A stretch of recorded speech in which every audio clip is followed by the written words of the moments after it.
Episode 120, No One Killed Jonbenet.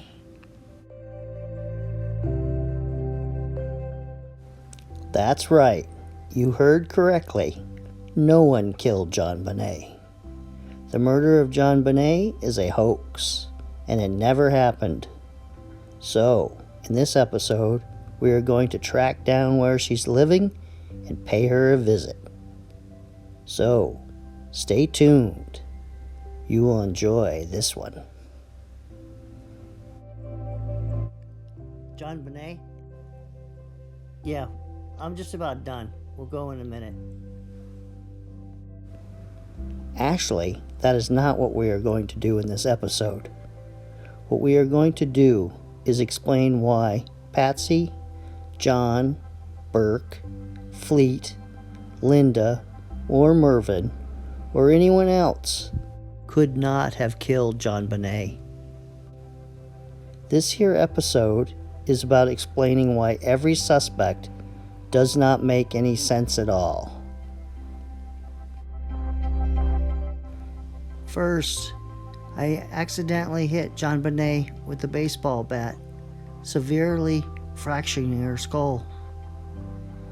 Then I made a garrote and strangled little Johnny B in the most vicious manner possible. No, I strangled Jonbenet.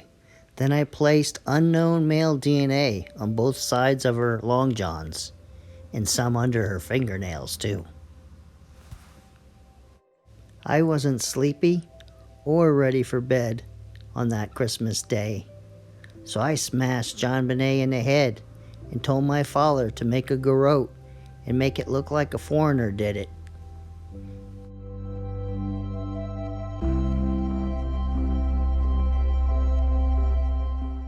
First, how could Patsy Ramsey be so angry, upset that night, that she could cause the damage to Jonbenet's skull that you see in the following photograph? It's impossible. There's no way she could be that angry and hit Jonbenet that hard to do that kind of damage to her skull. It might not even be physically possible for her to do it at all.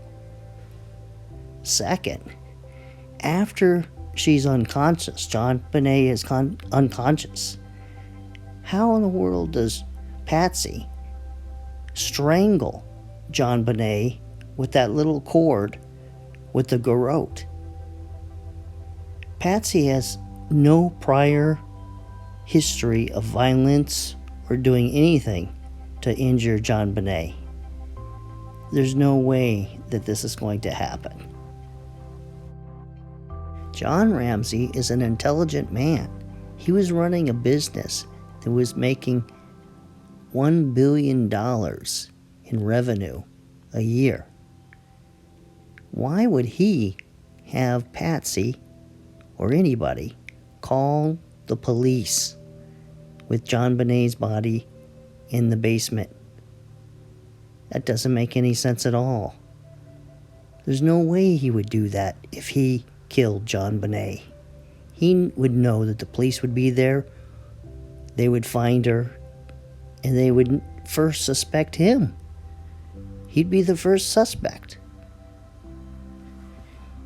Burke is 9 years old. He's just a kid.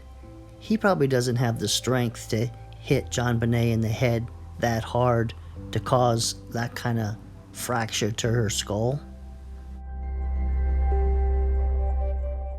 Fleet White does live down the street from the Ramsey's house, but he had a whole group of family and guests over his house that night, and he went to bed after the Ramseys left, and other people were still up in the house, so it had been very difficult for him to get out of the house without anybody noticing. And then I did a video on him before too. Linda Hoffman. Oh, yeah. You know, I think I like the picture with the flowers better. There we go. Well, in the last episode, I just explained that Linda and a accomplice could have committed this crime. You wouldn't believe that I wouldn't believe that, do you?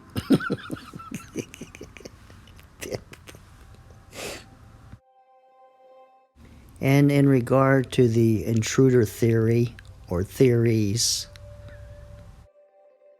the intruders, no more than 6 of them, did not necessarily enter through the basement window. They could have each been given a key. The intruders did not necessarily make the pineapple dish at the Ramsey's house. They could have brought the bowl of pineapple with them. The intruders possibly were not a group of entirely men. Jonbenet could have been wrapped up in a white blanket by some children in the group. The intruders did not necessarily want the $118,000 in ransom money. They could have been quite comfortable in their finances. Well, this ends this episode of Unsolved, and on the next episode, we will cover the Zodiac killer case, and that'll be tomorrow night. See you the next time.